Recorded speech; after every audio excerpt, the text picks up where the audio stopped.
The blood had not yet dried when the crows began to descend.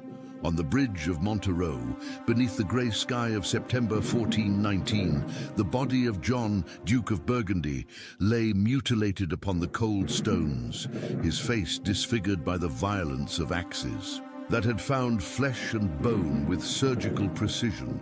The man who had once controlled the fate of France, who had made kings tremble and popes bow before his power, was now nothing more than rotting flesh being fought over by carrion birds. But this brutal death was not the end of a story. It was the bloody climax of a life built upon betrayal, fear, and a thirst for power that consumed not only his own soul, but all of medieval Europe. 29 years earlier, when John had inherited the Duchy of Burgundy from his father, Philip the Bold, in 1404, he was the very embodiment of medieval grandeur. His court in Dijon rivaled Versailles in splendor. His palaces echoed with the sound of refined music and the aromas of costly Eastern spices. The young Duke, then only 32 years old, possessed a magnetic presence that caused even the most powerful men to avert their eyes in his presence. His golden hair fell in perfectly arranged waves over broad shoulders draped in the finest silks from Damascus, and his blue eyes bore the cold shine of tempered steel. When he spoke, his deep voice reverberated through the stone chambers like the roar of a lion confident in his domain. His hands, adorned with rings set with rubies and emeralds, gestured with the authority of one born to command. Power emanated from every pore of his skin, every movement calculated to demonstrate his superiority over the common mortals who surrounded him. In those early years of his reign, John consolidated an empire that stretched from the Low Countries to the borders of Switzerland. His lands were richer than those of the King of France himself, his armies more disciplined, his influence more feared. Flemish merchants bowed before him, offering their most precious fabrics. Italian bankers vied for the privilege of funding his campaigns. Renowned artists competed to decorate his halls. The Duchy of Burgundy had become the pulsating heart of Europe, and John was its absolute lord. He walked the marble corridors of his palaces with the confidence of a god among mortals, fully aware that a simple flick of his hand could decide the fate of thousands. His laughter echoed through the grand halls during sumptuous banquets, where whole boars were served on golden platters and wine flowed like crimson rivers. On those nights, surrounded by nobles who hung on his every word, John seemed immortal, invincible, destined to shape the world in his own image. But power is an addictive drug, and John soon discovered that ruling duchies was not enough. His eyes turned to Paris, to the throne of France, where King Charles VI, known as the Mad, alternated between periods of lucidity and profound madness.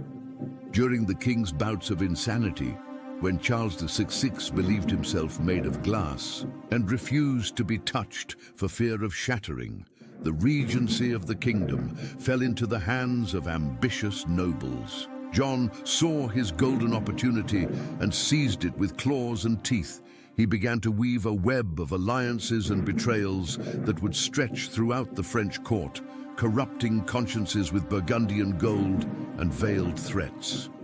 His influence grew like an infection, silently spreading through the corridors of power until, before anyone fully realized it, John had become the true ruler of France. In 1407, this boundless ambition led John to commit the act that would define the rest of his life, the assassination of Louis of Orléans, brother of the Mad King.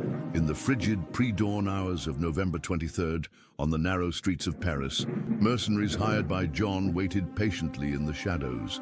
When Louis emerged from his lover's house, relaxed and unsuspecting, the assassins struck like devils. The first axe blow severed his right hand as he tried to defend himself. The second split his skull as though it were a ripe nut. Louis of Orléans' blood pooled upon the Parisian cobblestones, mixing with mud and debris, while his dying eyes stared at the cold stars that witnessed his final breath. When his body was discovered the next morning, flies had already begun to land on the open wounds, and the metallic scent of congealed blood blended with the putrid odors of the city's sewers. At first, John denied any involvement in the crime. He appeared before the court with an impassive face, his clear eyes betraying no emotion as he swore by all the saints that he was innocent.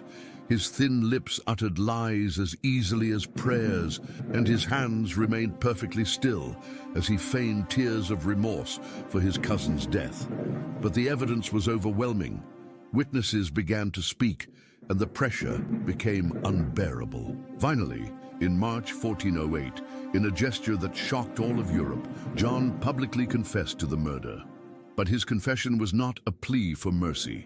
It was a declaration of war.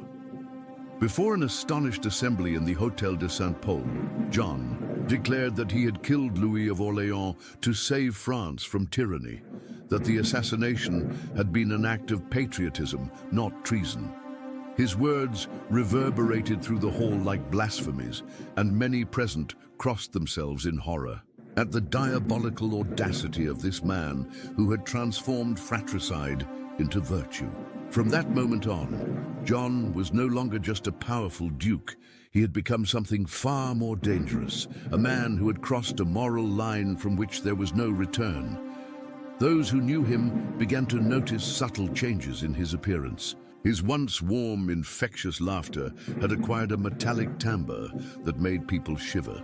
His eyes, formerly bright with intelligence and charm, developed a vitreous hardness that caused even his closest allies to avert their gaze. During meals, it was common to see him idly toying with the blade of a dagger, testing its edge against his own skin until small drops of blood appeared. Servants would later report that they often found him awake during the dead of night, wandering the dark corridors of his palaces like a ghost, murmuring the names of real and imaginary enemies. The murder of Louis of Orléans ignited a civil war that would tear France apart for the next 12 years. The Armagnacs, seeking vengeance against John, and the Burgundians, his supporters, turned the kingdom into a bloody battleground where brothers killed, brothers and sons betrayed fathers. John fanned the flames of this conflict with a ravenous thirst, perceiving in every battle an opportunity to expand his power. He financed mercenaries who raped nuns and burned churches, hired assassins who poisoned wells and slaughtered children, and patronized pillagers who turned prosperous villages into smoking cemeteries. Every atrocity committed in his name was justified as a political necessity, each crime a vital strategy. France bled, and John bathed in that blood as though it were holy water. During these years of war, witnesses began to document the physical transformations wrought upon the Duke of Burgundy by power and guilt. Pierre de Fernan, a contemporary chronicler, wrote in his memoirs that John had developed a nervous tic, causing his right eyelid to twitch violently during tense conversations. His golden hair began to turn prematurely white, first at the temples, then spreading like frost across his scalp. His once strong and graceful hands developed a barely perceptible tremor that intensified whenever he held weapons or important documents. Even more disturbing was his habit of constantly licking his lips, leaving them perpetually moist and reddened as if he had just tasted blood. Courtiers whispered in the corridors that they sometimes found him talking to himself, maintaining long conversations with invisible interlocutors that seemed to include the voices of the dead. In 1413, a popular uprising in Paris almost cost John his life. The Parisians, weary of civil war and oppression, rose up against the Burgundians. John was forced to flee the capital disguised as an ordinary merchant, hidden in a foul-smelling cart loaded with rotten fish. The man who once traveled in gilded litters now crouched among fish entrails, the nauseating stench clinging to his fine garments and aristocratic flesh. During this humiliating escape, he vomited repeatedly, not merely from the odor, but from the terror of being discovered and lynched by the enraged mob. For the first time in his life, John experienced the bitter taste of genuine fear, and this ordeal left indelible marks on his psyche. From that day forward, he never slept deeply, always waking in a start, drenched in cold sweat, scanning the shadows of his chambers for enemies. The French Civil War offered a golden opportunity for the English, who invaded French territory in 1415 under the command of King Henry V John. In a cold and despicable political calculation, decided to ally himself with the English invaders. Against his own countrymen, this betrayal of his homeland was perhaps his most unforgivable crime, turning him from murderer into foreign collaborator. In the secret treaty signed with the English, John promised not only military support, but also intelligence on French defenses, supply routes, and the military plans of the Armagnacs. In return, the English guaranteed that he would retain his lands and increase his power once France was conquered. It was a pact with the devil, and John made it with open eyes, fully aware of the price he would pay with his immortal soul. The Battle of Agincourt in 1415 was a direct result of this betrayal. While the flower of the French cavalry died mired, in the muddy fields pierced by English arrows, John remained safe in his domains, counting the gold coins the English paid him for the blood of his compatriots. Contemporary reports describe him observing the battle's preparations from a distant hill, using a primitive telescope to watch the carnage. Witnesses claimed that he smiled as he watched French nobles slaughtered like cattle, and that he even applauded when the English king ordered the massacre of the wounded prisoners. These calculated acts of sadism began to isolate John even from his closest allies, who started to question whether they had made a pact with a man or with a demon. In the years following Agincourt, John's physical appearance continued to deteriorate alarmingly. Portraits from the period depict a man deeply transformed by guilt and paranoia. His eyes, once clear and piercing, had developed a diseased yellow tint, his pupils perpetually dilated as if under the influence of some drug. His skin, previously rosy and healthy, took on a cadaverous pallor, speckled with dark, unexplained blotches that the court physicians could not explain. His once erect and imposing frame began to stoop prematurely, as though the weight of his crimes was physically bending his spine. Even more disturbing was his breath, which had acquired a putrid metallic odor that made people recoil when he spoke. Some whispered that it was the scent of impending death, others that it was the odor of hell itself emanating from his corrupt soul. John's paranoia reached pathological levels during these dark years. He had mirrors installed in all the corridors of his palaces so that he could see who approached him from behind. His quarters were fortified like a fortress, with iron doors and barred windows that turned his rooms into luxurious cells. He began wearing different disguises, even within his own lands, constantly changing clothes and appearance to confuse potential assassins. Servants were forced to taste all his food before he touched it, and yet John frequently rejected entire meals based on unfounded suspicions of poison. His nights were plagued by nightmares so vivid that he would wake screaming, and it was not uncommon to find him in the morning with self-inflicted scratches on his arms and chest, as if he had been fighting physical battles with demons in his sleep. In 1418, the Anglo-Burgundian forces finally conquered Paris. John entered the French capital as a conqueror, but his victory tasted like ashes. The city he had helped devastate lay in ruins, its streets littered with decaying corpses and its buildings scarred by war. The Louvre Palace, where John established his temporary residence, echoed with the sepulchral silence of a mausoleum. During the celebratory banquets, the sound of his forced laughter reverberated through empty halls like the cry of a tormented soul. Guests later reported that John often paused mid-conversation, staring into the void as though he heard voices only he could perceive.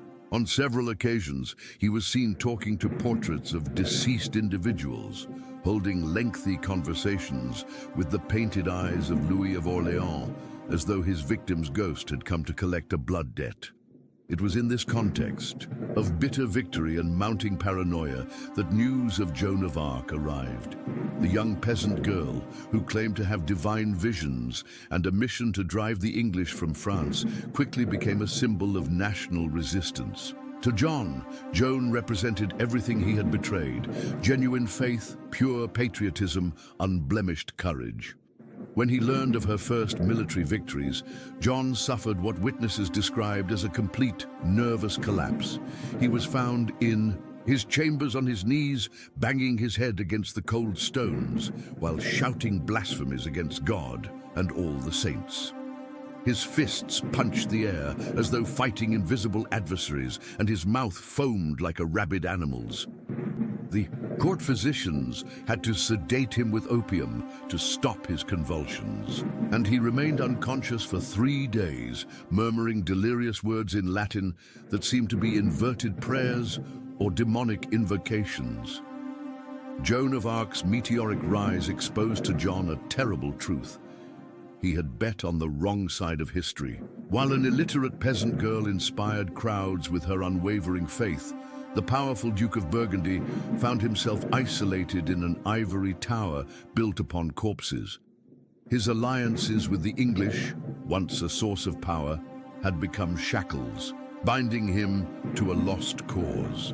France was awakening from its nightmare, and John realized with growing horror that when the country fully roused itself, he would be identified as one of the chief architects of its suffering.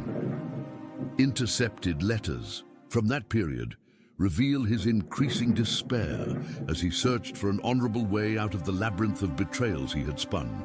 In one particularly revealing correspondence to a confessor, John wrote, "The dead do not let me sleep, and the living do not let me live. I am a ghost walking between two worlds, belonging to neither."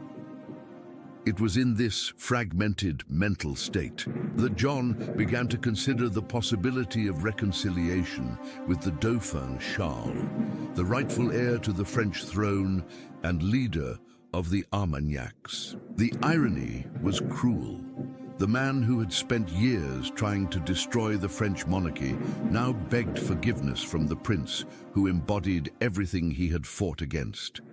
Secret negotiations for this reconciliation began in the summer of 1419, conducted through intermediaries who risked their lives as messengers between mortal enemies. John knew that any agreement with the Dauphin would be seen as betrayal by the English, but his position had become untenable.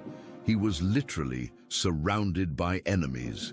The French hated him for his treason, the English doubted his loyalty, and his own subjects began to question his sanity. The letters exchanged during these negotiations, preserved in the royal archives, reveal a man completely different from the arrogant conqueror of earlier years. John's handwriting, once firm and elegant, had become tremulous and irregular, with ink blots suggesting sweaty, nervous hands. His words, formerly precise and calculated, wandered into incoherent tangents filled with biblical references and promises of penance. In one particularly disturbing letter, he wrote to the Dauphin, "My lord, I am like Judas seeking to return the 30 pieces of silver, yet no one wants to buy my guilt. The blood I have spilled cries out from the battlefields, and there is not enough water on earth to wash my hands." The language was that of a man on the brink of complete psychological disintegration, someone who had stared too deeply into the abyss of his own evil and discovered that the abyss stared back. The fateful meeting was scheduled for September 10, 1419, on the Montereau-Fault-Yonne Bridge, a location chosen as a symbolically neutral ground between territories controlled by both sides. John spent the preceding weeks in frantic preparations that revealed both hope and terror. He commissioned a new suit of armor, especially for the occasion, but his hands shook so violently during the fittings that the armorer had to remake it 3 times. His nights were consumed by desperate prayers in his private chapel, where he knelt for hours on cold stones until his knees bled through his trousers. Servants reported that they often found him asleep before the altar, his face marked by the dried tears of someone weeping not for repentance, but for fear of what lay ahead. On the morning of September 10th, John woke before dawn. Witnesses described his appearance as that of a walking corpse. His skin had taken on a sickly, grayish hue, his eyes sunken into dark hollows like caves, and his hands trembled constantly like leaves in the wind. During breakfast, he was unable to swallow solid food, managing only a few sips of watered-down wine that he immediately vomited.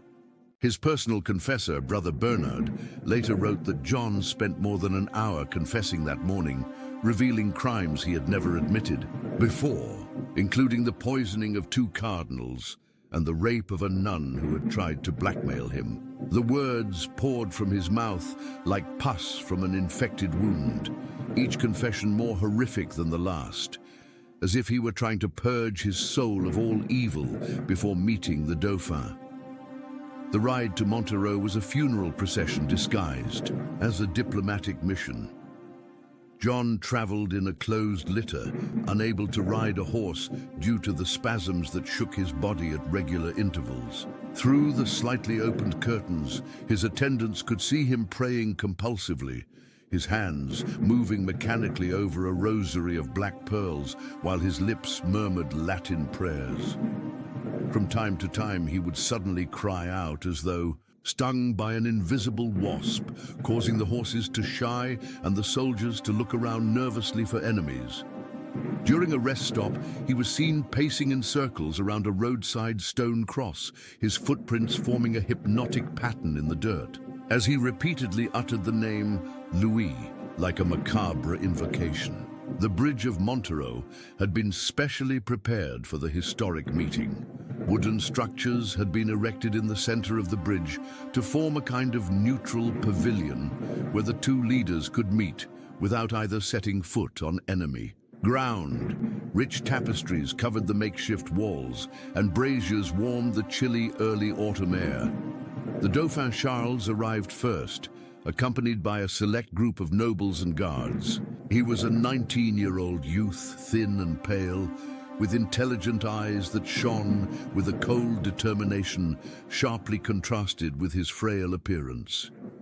Unlike John, who had aged decades in just a few years, Charles exuded the restless energy of one who knew the fate of France rested in his young hands. When John finally emerged from his litter, the contrast between the 2 men was shocking. The Duke of Burgundy, once a giant among mortals, now seemed a staggering spectre. His armor, polished to a mirror-like sheen, could not conceal the fact that the man inside it had dramatically shrunk. His steps were unsteady, like those of a drunkard or someone walking on thin ice. When he removed his helmet to greet the Dauphin, he revealed a face that shocked even his enemies. Hair completely white and thinning, skin yellowed and covered with blotches, eyes red and teary as though he had not slept in weeks. Even more disturbing was the stench emanating from his body, a sickly sweet, nauseating odor of rotting flesh that made several people instinctively recoil. The meeting began with the customary diplomatic formalities, but from the first moments, it was clear that something was terribly wrong. John seemed unable to maintain eye contact with the Dauphin, his gaze drifting constantly to the shadows, as though expecting assassins to emerge from the darkness. His hands trembled so violently that he could not hold the treaty documents, and his scribe had to read them aloud as John nodded compulsively. When it came time to sign the agreements, John took the quill but could not write. His right hand writhed in uncontrollable spasms, smearing ink across the parchment like drops of blood. One of his aides had to guide his hand to form the letters of his name, turning his signature into a childish scrawl that looked more like a scream of agony frozen on paper. During a break in the negotiations, John asked to speak with the Dauphin in private, The two men withdrew to a smaller chamber within the pavilion, out of earshot of their advisors. Later, witnesses reconstructed the conversation based on the screams that echoed from the closed chamber. John apparently fell to his knees before the young prince, words pouring out in an incoherent torrent of confessions, pleas, and promises. He admitted not only to the murder of Louis of Orléans, but to dozens of other crimes that had remained hidden for years. He spoke of children killed in his wars, of churches desecrated by his troops, of women raped and men tortured in his dungeons. His words were punctuated by convulsive sobs that made his entire body shake like a marionette in the hands of a deranged puppeteer. The Dauphin Charles listened to this confession in silence, his youthful face hardening with every revelation. When John finally fell silent, exhausted by his emotional catharsis, the prince spoke a single sentence that would echo through the centuries. "Duke, there are crimes that not even God can forgive in this life." Those words struck John like a death sentence. He realized instantly that there would be no forgiveness, no redemption, no escape from the consequences of his choices. The young Dauphin had become his judge and executioner, and the execution was scheduled for the next few minutes. What happened next remains shrouded in mystery and conflicting accounts, but the outcome was unmistakable. When John and the Dauphin returned to the main chamber, something had fundamentally changed in the atmosphere. The Dauphin's guards had positioned themselves strategically around the pavilion, their hands resting casually on the hilts of their swords. John noticed these subtle shifts, and his paranoia exploded into pure terror. His eyes widened like those of a cornered animal, and he began to back away toward the pavilion's exit. It was then that Tanneguy du Chastel, one of the Dauphin's closest advisors, stepped forward. His words were simple and direct. "John of Burgundy, you have been judged and condemned for crimes against France and against God." John's execution was not a clean, honorable act like a ceremonial beheading. It was a brutal, savage massacre that laid bare all the rage accumulated over years of civil war. The first blow came from Archambaud de Foix, who buried an axe in John's right shoulder, cutting through his armor as though it were parchment. The Duke screamed, a high, inhuman wail that echoed across the bridge like the howl of an exorcised demon. He tried to flee, but other attackers joined the carnage. Jean Louvet split his skull with a mace, blood spurting in jets that stained the decorative tapestries. Olivier Le Daim slit his throat with a dagger, blood bubbling from the wound like a macabre fountain. But John was not yet dead. His robust constitution kept him conscious while his body was systematically torn apart. The most horrifying aspect of John's death was its duration. For several agonizing minutes, he remained conscious as his assassins continued their blows. His hands tried desperately to shield his face, but the strikes kept falling relentlessly. An axe severed his fingers. Another cleaved his chest. A blade pierced his abdomen, releasing the putrid smell of his entrails. Through it all, John screamed not in pain but in terror, the terror of a man who at last understood that he was paying for every drop of blood he had spilled throughout his life. His final moments were a bloody epiphany in which all his victims seemed present to witness his final agony. When John finally died, his body had been reduced to an unrecognizable mass of shattered flesh and bone. His once handsome, aristocratic face was so disfigured that it had to be identified by the rings on his mutilated fingers. Blood pooled irregularly across the stones of the bridge, and the metallic odor mingled with the foul stench emanating from his eviscerated intestines. Flies began landing on his open wounds even before he ceased to breathe, and crows descended from the nearby trees, drawn by the banquet of fresh flesh that awaited them.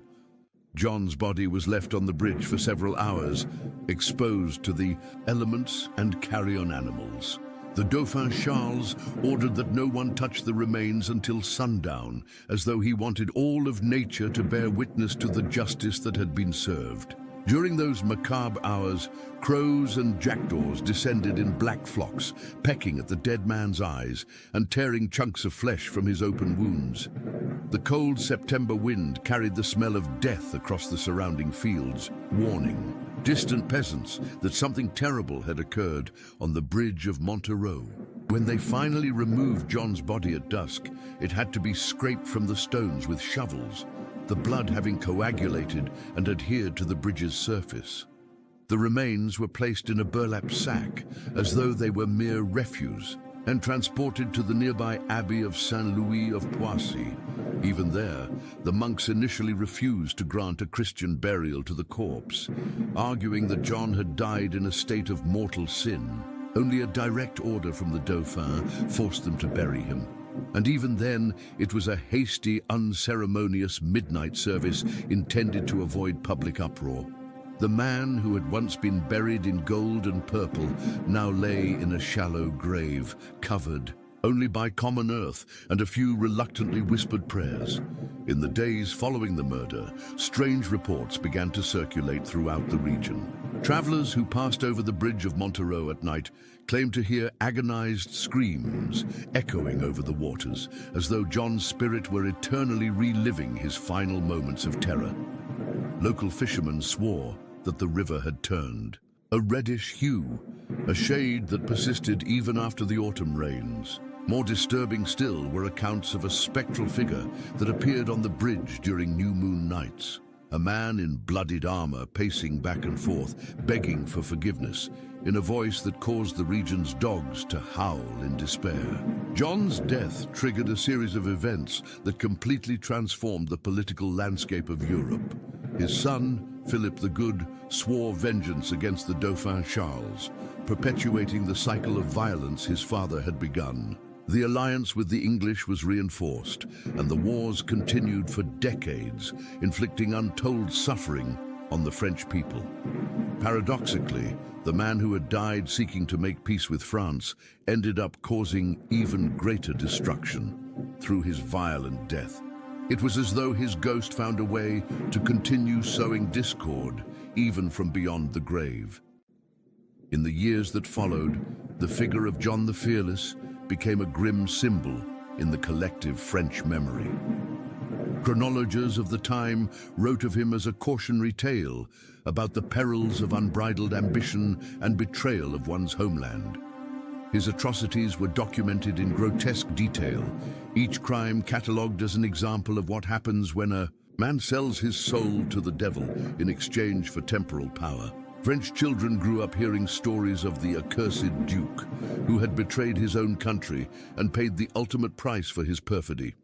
His memory became a dark mirror in which medieval society could contemplate its own sins and terrors. Documents discovered decades after his death revealed the full extent of John's moral corruption. Intercepted letters showed that he had planned to poison King Charles VI himself during one of the king's bouts of madness, exploiting the monarch's vulnerability to accelerate his rise to power.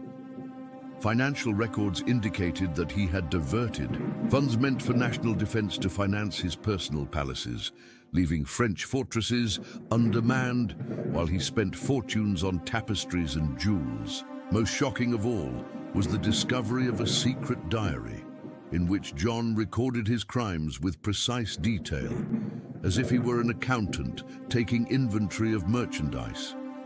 Each assassination was listed with date, method, and justification, revealing a mind that had turned evil into an exact science. One of the most disturbing entries in this diary, dated March 1416, described a dinner where John had served human flesh to his guests, disguised as boar. The entry was written in a casual, nonchalant style, as though he were describing an innocent prank. The English lords particularly enjoyed the boar this evening. If they knew they were savoring the blacksmith who tried to betray me, they might have had less appetite. There is a delightful irony in making one's enemies literally consume each other. This revelation explained the whispered rumors about strange banquets at the Burgundian court, where guests often fell ill mysteriously after meals, and certain dishes had flavors no one could identify. Other documents revealed that John had established a secret network of informants that included prostitutes, beggars, and even members of the clergy. This network functioned like a spider's web spanning all of France, collecting secrets, blackmailing nobles, and quietly eliminating those who posed threats to his power.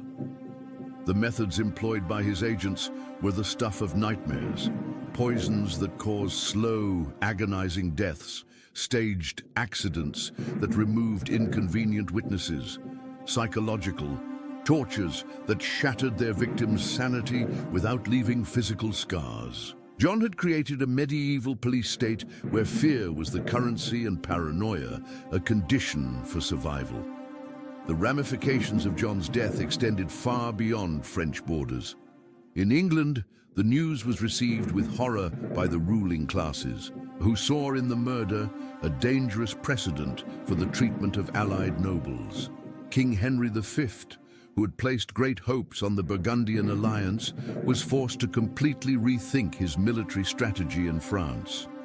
Without John's support, the English lost access to crucial supply routes and intelligence that had been vital to their earlier victories. The Duke's death marked the beginning of the decline of English power in France, a process that would culminate decades later with the final expulsion of the invaders.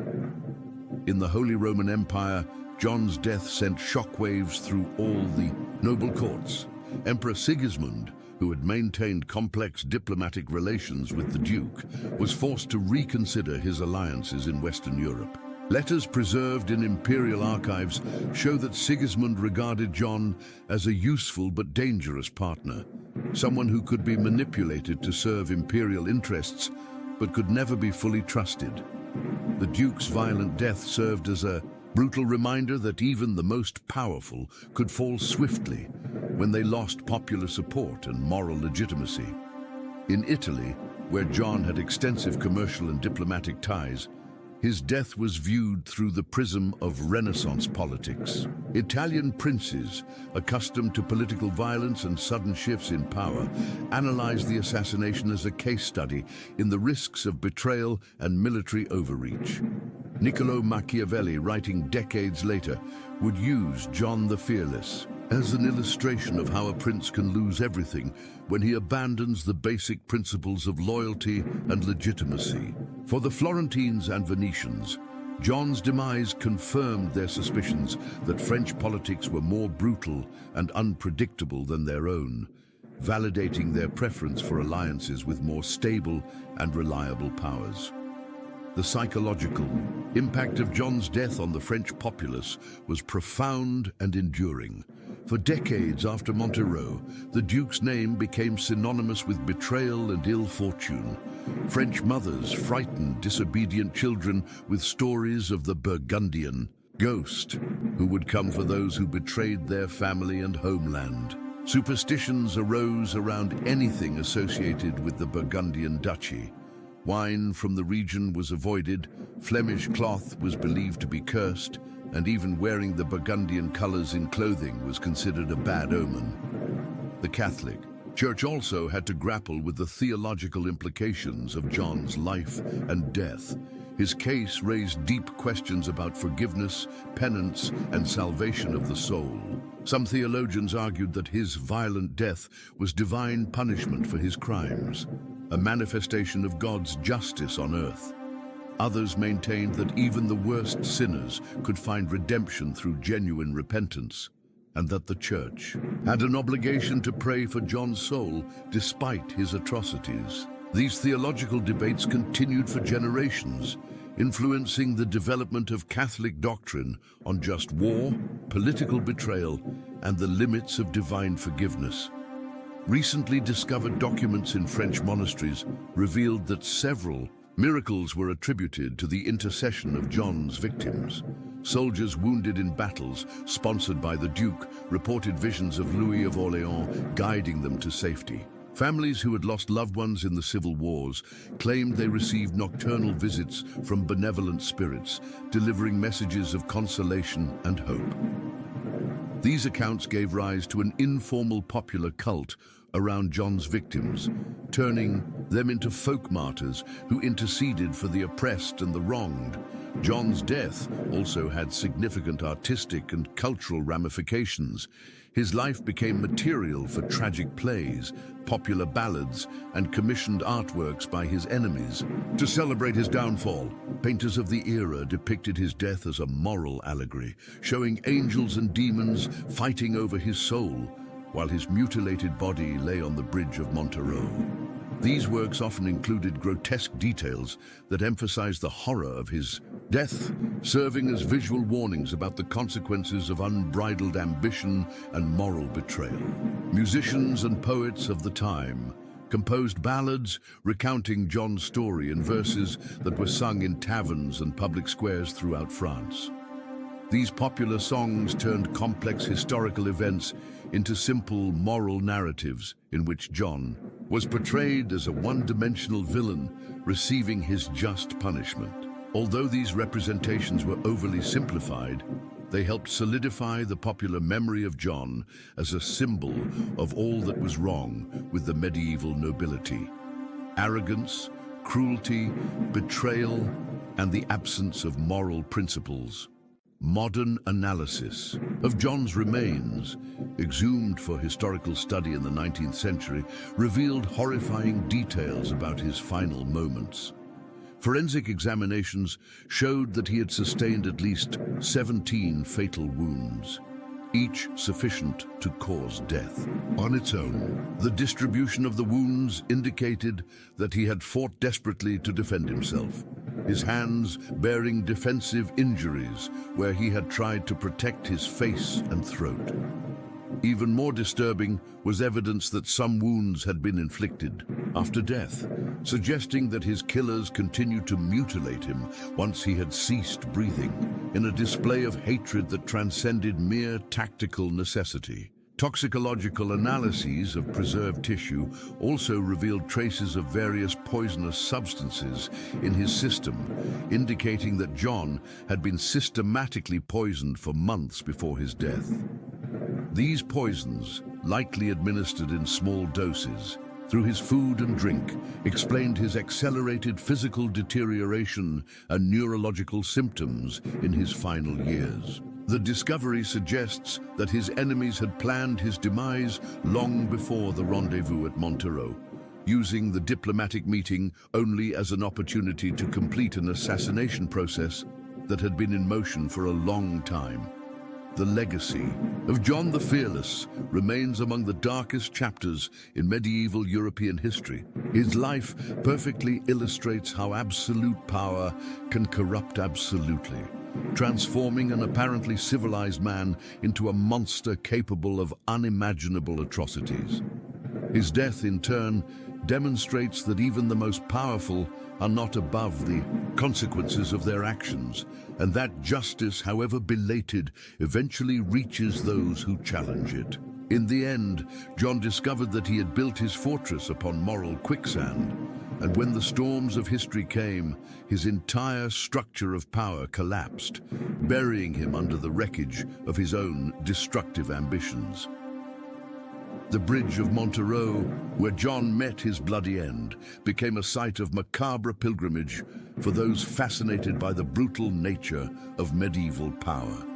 Even today, visitors report an oppressive atmosphere when walking over the stones where so much blood was spilled. Local guides whisper stories of spectral apparitions and phantom screams that echo on moonless nights, as if the events of September 1419 are eternally replaying on the cosmic stage of divine justice. The site serves as a perpetual reminder that even in death, some men do not find peace, especially those who dedicated their lives to denying peace to others.